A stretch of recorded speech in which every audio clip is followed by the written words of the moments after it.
So, 8 o'clock. Wanted to be out an hour ago, but fatigue will fatigue.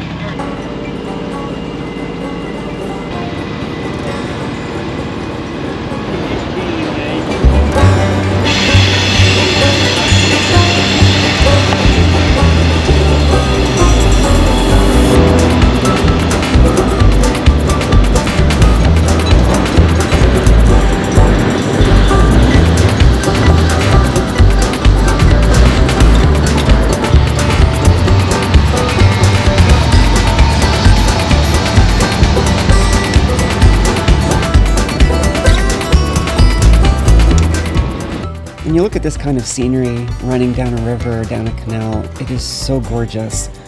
I want to do this in as many different places as I can. And this is one of the bigger design challenges I've been facing with trying to build a pure electric boat without a diesel generator to run in a hybrid mode. I think I've got it figured out. I'm not going to go into it too much now, but before too much longer, we're going to be getting into the conversion of the boat to running on electric, and I'll go into it more then. But I think I've got it figured out.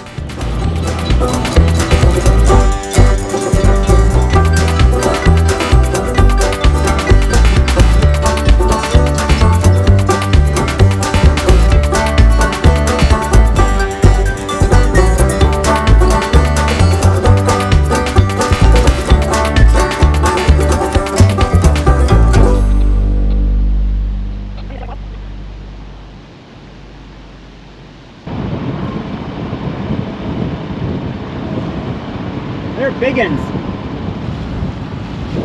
I think I see a big log up ahead. Off the port bow. Okay, I gotta slow down. These are big uns. Do I see another one right ahead? Look at that one over there. Jesus. That's like a frickin' tree.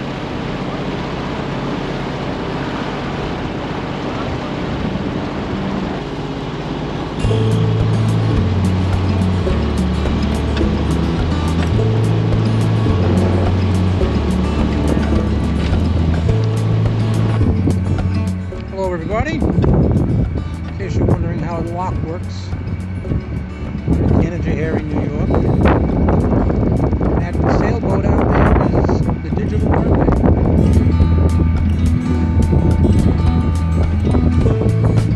David F. I guess it's free. No toll. It should be a toll.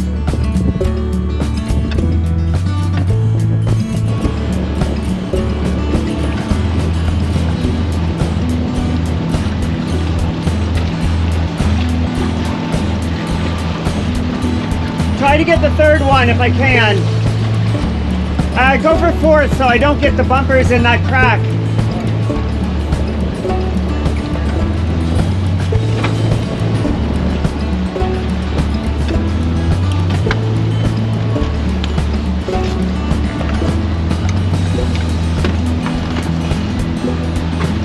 I thought that was going to be a lot harder with the wind. It was fine. Hello, Madison. Oh, hey, how you doing? Peter, right? David. David, I'm sorry, David. I was watching you come in. How you doing? Not bad. How you guys making out? Last lock for the day, I think. We're going to go to St. Jonesville, or St. Johnsville. It was nice of you to come out and find us. Oh, yeah, no problem. I was doing some shopping. So what, are they going to fill this up with water? Yeah, they're going to fill it up with water in a minute. So this one here is going to stay closed until this is full. Then they're going to take my information and then they open it. Gotcha. You know, I've never seen this in operation. I've been here 10 years. I had never done a lock before yesterday, and this is the 14th we've done. You can say hi if you want as well.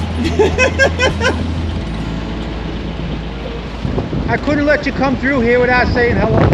Well, it was very kind of you.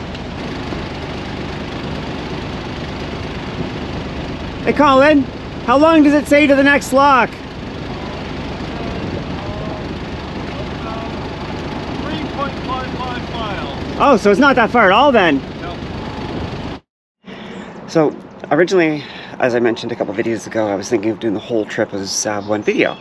Little did I realize, A, how much beautiful scenery there is that I want to share, and B, how many twists, plot twists, there was going to be. Let me read you another one that came in yesterday evening. Mariners are advised that the approach to the Culvert Street Bascule Lift Bridge 04 north of Oswego Canal Lock 01 in Phoenix have limited capacity to moor and service vessels that cannot pass under the inoperable Culvert Street Lift Bridge. The Canal Corporation estimates the repair to the bridge's motor will be completed in approximately 3 weeks. So, originally the plan had been to go Lake Oneida and then turn north to Oswego and then get into Lake Ontario and make almost a straight shot to home. Would have saved us probably a solid 2 days.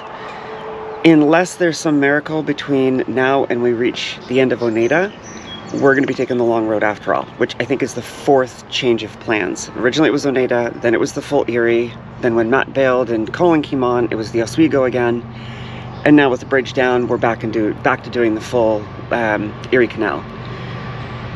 So, there's a train going by. There's a lot of train traffic.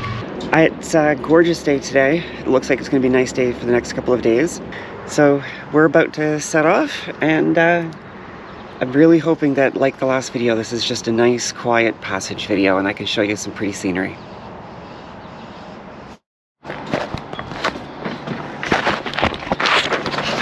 The engine's not starting. Hopefully I just need to put some charge in it. I heard the fan spinning down. I think the batteries on here are so close to dead. I'm wondering if we should take a minute and see if I can go buy a new starter battery. I'm gonna go talk to the marina and see if I can get a starter battery. Alright. So that boat that came in earlier, yeah, it came in from the east, got refueled, and then headed back east because apparently they're going to have problems with bridge heights with that bridge out. So they're not even trying? They're not even trying. So, I didn't have the camera rolling, but tried to turn over the engine and I heard the fan blower drop off and it wasn't turning over. I think the damage done to that battery dropped down to 4 volts was too much. So rather than risking any more problems, because we're going to be tying up at Free Docks, I decided just to run into town. The marina here at, what is it, St. Johnsville? Really, really friendly. She was like, oh, I'll run you into town so you can get a new battery. So, I have a new battery. It's a simple lead acid, but it should do to get me home. So, I gave one of them as a core charge, and the other one I still have. Oops. One of them I still have. I'm not sure what to do with that, but I'm going to connect this. The gent at the AutoZone said that it should be charged up and ready to go. So in theory, as soon as I drop it in, the engine should start. Fingers crossed.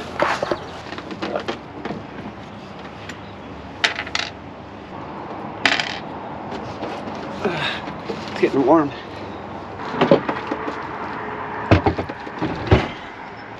I don't know if you can see in this, but the battery's more swollen now. Another 250 bucks.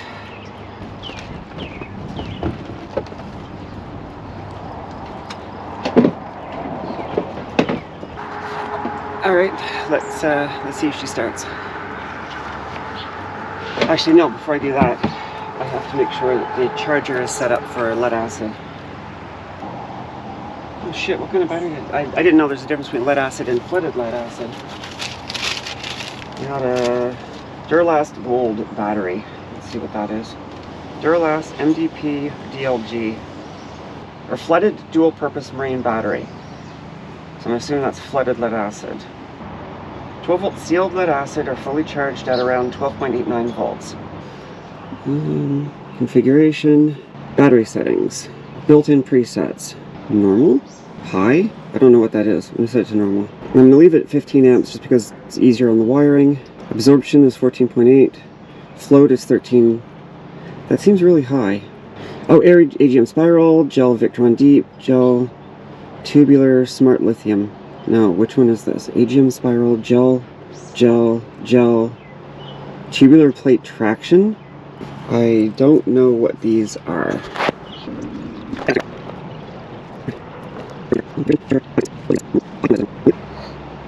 Okay, In general, for lead acid, you will not do any harm with absorption of 14.4 and float of 13.6. Okay, so they're saying 14.4, 13.6, 14.4, 13.8. Storage voltage 13.2, float voltage 13.8. Okay, I'm going to assume Victron knows what they're doing, and I'm not going to override them. Bulk charge. So if the voltage is 13.3, let me turn off the charger for a second. Come back. 13.26 seems like a high voltage for lead acid. 13.6. Okay, well, I shouldn't overthink this. Alright, let's see if the engine starts. And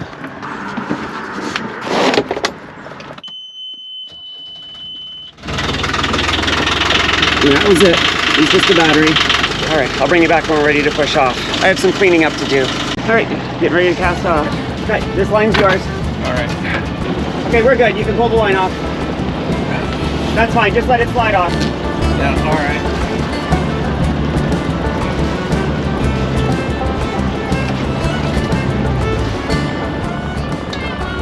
Thanks! Thank you as well for the help! Man, she really bites hard in reverse. Oh, can you turn on the radio nav? Breaker? Oh, yeah.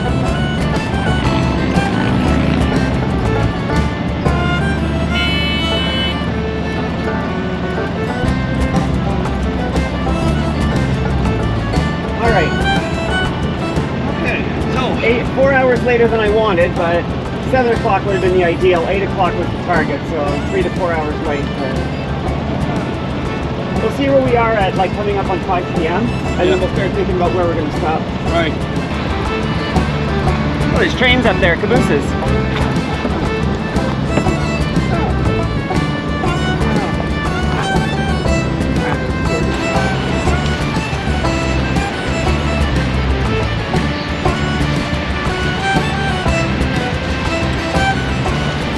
Some of the locks here say that you have to tie up on one side or the other.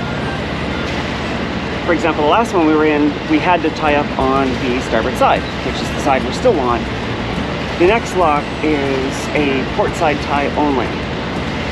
Apparently, I think Colin was saying it is the highest single lift in the system. Lock 17, I don't know which one it is.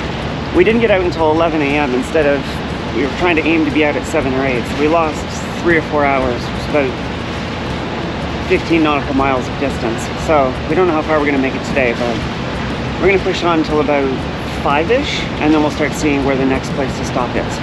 Now that we're charged up, we don't have to find a marina. We can just find a dock after one of the locks. It's pretty neat being in what's basically a giant bathtub. Oh, we're going.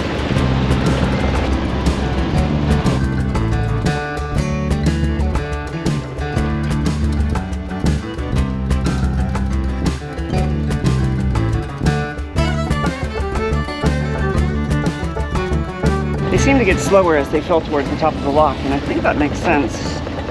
I don't think they use pumps so much as they let gravity do most of the work. So if they're using the pressure differential between the high side and the low side, as it gets closer to the top, the difference gets less and less, so it's going to fill slower. I think. It's just a guess.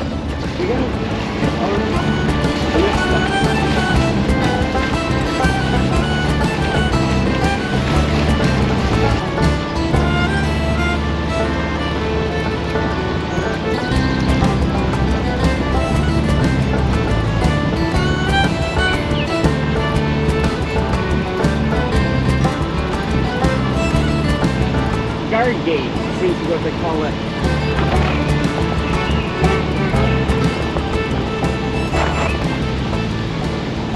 So we're coming up on lock 17, which you were saying is the tallest one on the Erie Canal, right? Yeah, tallest single lock on the canal. And it's a guillotine, so it doesn't have the standard doors. It has a slider that goes up and down, and she looks real tall. So I'm gonna set the camera up and just let it play.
All good, all good. Thank you, sir. Yes. Yeah.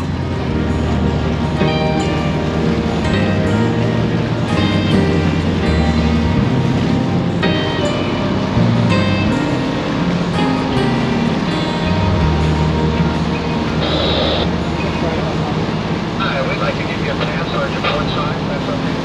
Absolutely. I've had it. Okay.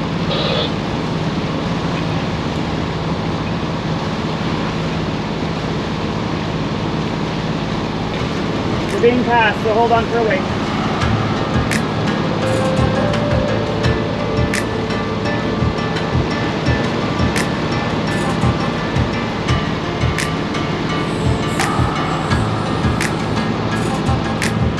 No wake zone.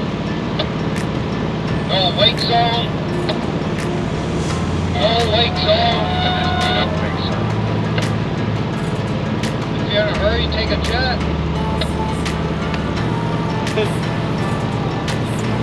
Doesn't the guy in the front know that no wake zone is no wake zone? If it's in a hurry, you should take a jet.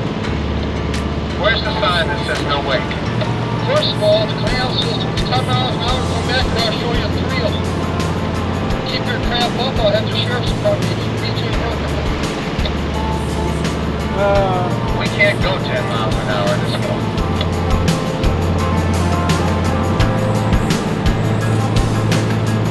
We're pulling on the helm, kindly giving me a break. I've been intentionally trying to push myself to see how long I can run. I don't think I found my limit. A couple of weeks of pretty much non-stop. That's about where I need a break. Break or not, we're gonna have a relatively short day today because we had a late getting out. When we got to lock 17, they were starting to close the guillotine and they stopped and they opened it. And another boat came in. And then about as far down as you could be and still get in, third boat came. So it ended up taking us well over an hour to transit lock 17. Well, a solid hour at the very least. We got through lock 18, and one of the other boats that was in the lock asked how far we were going. We said we're hoping to get at least one more lock in, and he's like, well, what's your speed? I said 5 knots. He's like, you're not gonna make it. 12 miles from that lock, we left the lock at 3 p.m. and we do 5 knots. So yeah, we're gonna miss it by like 20 minutes, but so peace, because they close at 5, and yeah, that's that. So we're heading to, what was it called? Frankfurt Harbor Marina. It's just a tie-up. There's no services there, and we'll be there, I guess, around 4:30-ish. So it'll be a short day. Not much more we can do for it than that. Try to get a good night's sleep tonight, and get out at break of dawn tomorrow, and try to make up some lost time. Pretty scenery, though.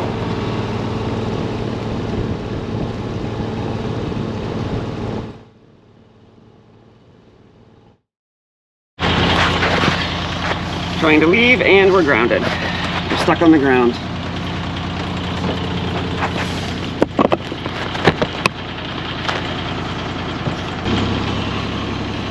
Okay, so I've got the wheel hard over to starboard. Yeah.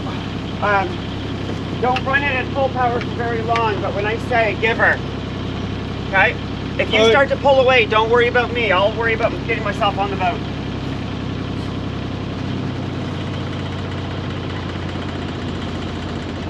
Okay, give her some forward. Is it in gear? No. Down for drive. Okay. Now give her speed. Pull up on the lever. Pull up on the right lever. There we go. More.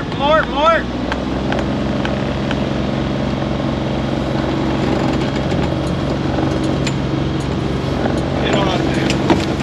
Woo! We're free. Okay. Get back on the throttle.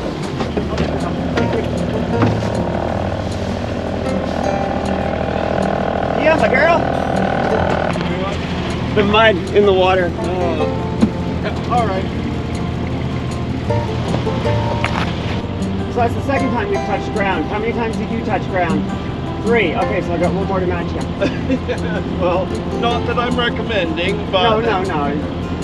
Oh my God, you did good. So I thought I had the GoPro going, and I gave an explanation until I realized as we were trying to get out of the mud, the camera wasn't rolling. So I don't know how much of that was caught, but I'll give a recap. Last evening as we were coming down, the place we wanted to stop was full. Everything's getting crazy because of Oneida Lock 1 being closed. I don't know if that was related, but in any case, the marina was full. So the place that we ducked into last night, was the last place we could stop. As we went in, we realized it looked really shallow, but we didn't really have a place to stop, and Navionics said that I had enough depth, and I did, up until I pulled up on that dock, which had been, I found out after, largely abandoned and waiting being ripped out and replaced. We touched ground there, and I thought, well, if we're stuck, we're stuck. There's no point shoving off because I have nowhere else to go, so we stayed there for the night and knew we'd have to deal with it this morning. Sure enough, she was in the mud, and I couldn't back up at all because of the shape of the aft keel, so I knew I had to get off forward. Colin tried rocking it while I gave her some beans. Kinda sorta moved a little bit, and then I traded places with him. I gave him the helm. If you heard me going like, the throttle, he hasn't had much helm time. I've offered it to him, but he's very keen to just let me have it as well. So he didn't have a lot of experience with the helm, which is why I had to tell him what to do. And we were starting to move, so I was getting a little excited about like, hey, don't lose our momentum. And yeah, started going, and as soon as we started clearing the dock, I jumped on and took back over again. Now Colin's down. I think he's looking up the lock hours to see where we're going to today. Onward to another day. We're off to hopefully a place called Holmes Marina, which will be the last stop just before Lake Oneida, which is a 20-mile crossing. We couldn't get through that tonight, and I don't want to be on open water during the night, and that's already 32 some miles. So again, it's a bit shorter day than I want. C'est la vie, c'est la guerre.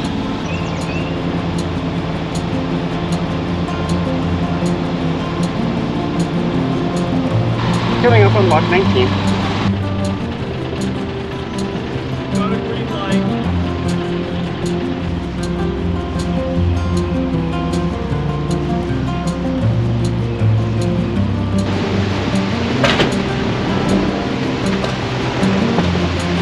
Normally the lines are close enough that Colin and I can each grab one, but we can't, and normally these pipes are small enough they fit around these hooks. In this case, neither is the case. So left our stern line in, and that's how we're gonna ride her up. Definitely one of the more industrial locks, isn't it? Well, I'm thinking that it looks like they're doing this one to rebuild the new stuff. Passing off. Insert.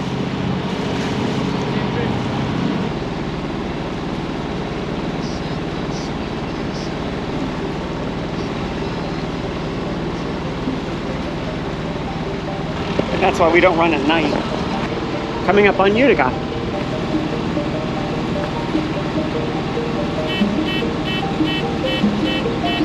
5'9", 5'8". This leg of the canal's been really shallow.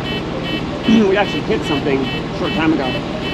5'1", 4'9", 4'6".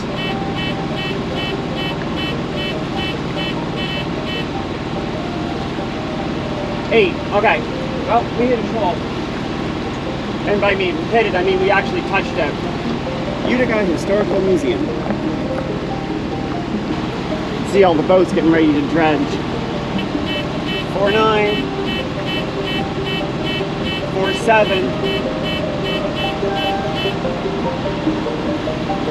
I gotta say, this is not my favorite stretch of the canal so far. This has been very stressful. Eastbound motor vessel approaching Utica. Do you read? Copy, this is Tiz Grand. Hi, Tiz Grand. We're very shallow waters here, and I've got to stay close to the center. Could I trouble you to pass me a little bit to one side or the other and let me stay in the middle? Sure, we can just back off and sit here until you come by. That's very kind of you. Thank you. Copy that.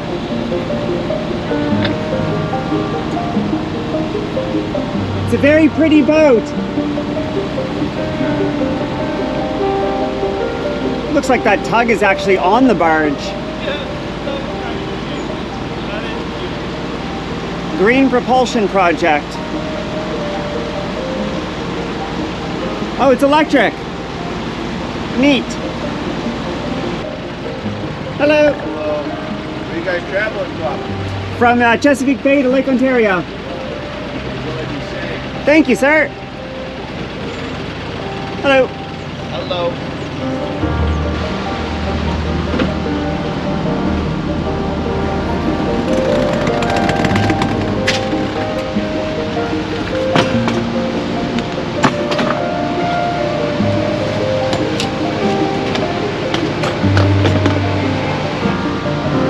I think this lock needs some concrete work. Casting off.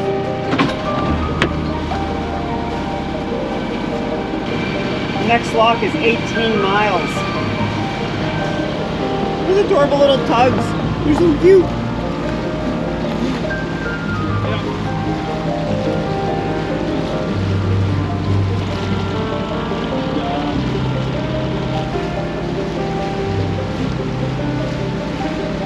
Despite sleeping from like 8 yesterday until 7 this morning, I was still pretty tired, so Colin very kindly spotted me and went down and promptly passed out for, I don't know, hour and a half, something like that. It's a beautiful day out today. If you're wondering why there isn't too many inside shots as we do this, well, I guess you can actually see. Can you see? Yeah, it's not too bad. I mean, there's not much to see me looking forward, so I'm not going to keep doing that. The scenery's much more pretty. Westbound motor vessel behind the sailboat. Do you copy? Go ahead. Just want to let you know I see you and you're welcome to pass when you want. Would you like to pass on my quarter starboard? Oh, nice on the starboard. You can back her down a little bit. I'm sure the pumps are way to slow down for you. Okay, I just don't want to get too close to the side because your weight's going to toss me and I've got a bit of a draft here. But I'll slow down. So,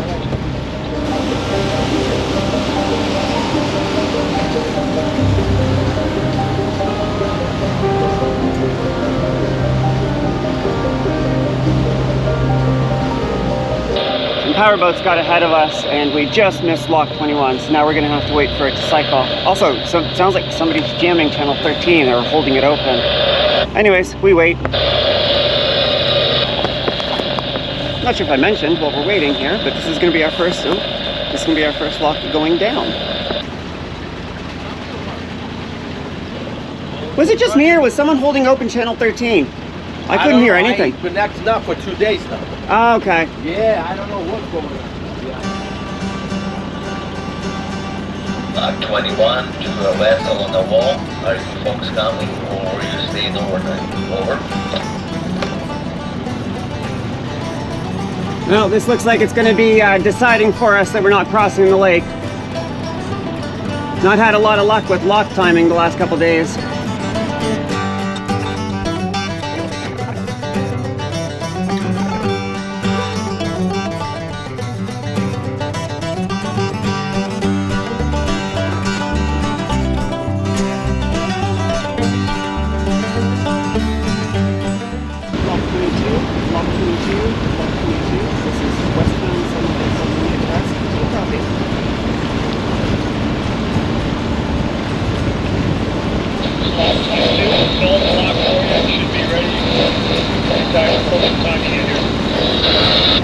Fantastic, thank you. We're 0.8 miles out, doing 5.5. They said the lock's going to be ready for us.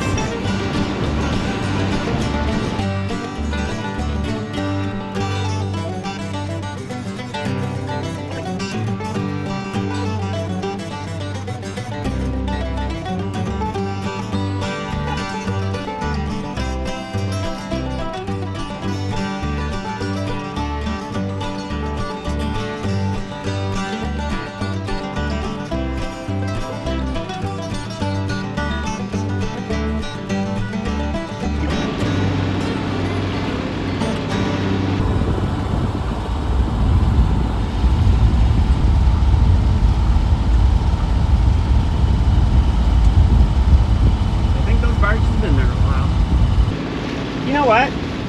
I did a search to the marina on the far side, and it's saying 1900. So I wonder if that lock, that free lock, was a ways down past the river. Maybe we can still get across the lake. Would you consider it stupid if I just kept going? Let's go. It's in that sort of gray zone as far as I'm concerned. So, I've decided. Colin has not objected. We're going to make a run across Oneida.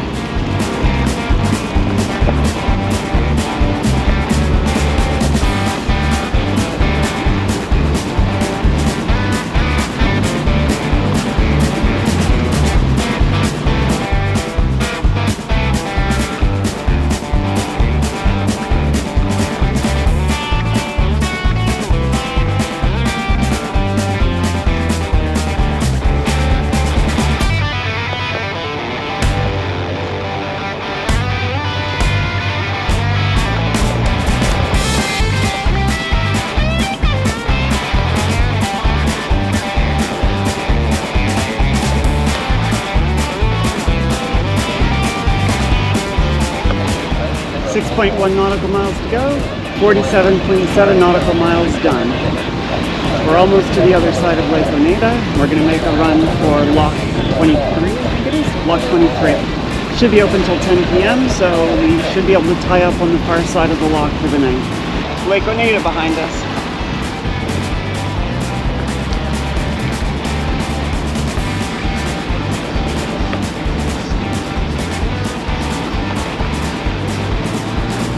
.1 miles to the far side of the lock. Whatever it is, it's more than I can afford.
I think it was lock 25. I heard a very slight stutter in the engine and I kind of started to get worried.